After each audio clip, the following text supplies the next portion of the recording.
Who's your person? Adelina Mazzone Bruni, my grandmother, my paternal grandmother. She was one of the most colorful people I've ever met. And everyone knew her around the neighborhood because she was still so close to her sort of peasant Italian roots that when she was on the beach, if you caught shiners in a net, she would eat them live. Oh, yeah. She if anyone got mussels, she'd bring them home and she'd cook them. And I mean, she was from that generation and from that school of thought. You did not waste anything, even little teeny fish dredged out of the Long Island Sound, which is not the clearest and most promising body of water. No one spoke Italian around the house because once they learned English, it was a point of pride. For them, Italy meant the poverty that they'd gotten away from.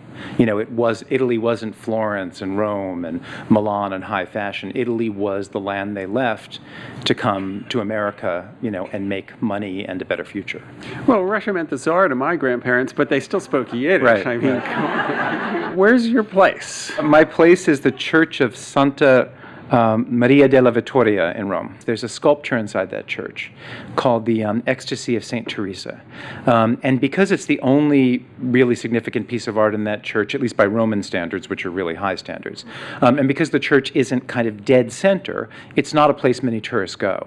And so when you, unlike going to St. Peter's and trying to see the Pietà, when you go to this church and go to see the Ecstasy of St. Teresa, you can stand there, you can be standing there alone, you can get close to it, you can spend some time, and it's a Bernini, and it's an amazing sculpture.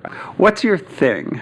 It's a knife, as you can see, and it says Julie and Julia on it. And it was a present that Nora Ephron, who was a very good friend, gave me for doing a cameo in the movie Julie and Julia. Wow. So she decided, as an amusement to herself and as a sort of inside joke, that she would stud Julie and Julia with various food personalities who were known by name but not by their looks.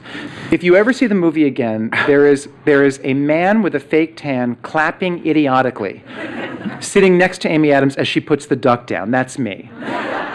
I'm curious what you think about the movement of some restaurants to go towards a non-tipping policy and what you think that means for the future of the restaurant scene. So right now I feel very unsettled and disempowered, but I think it's impossible to know how I'll feel in 5 years if more restaurants do it.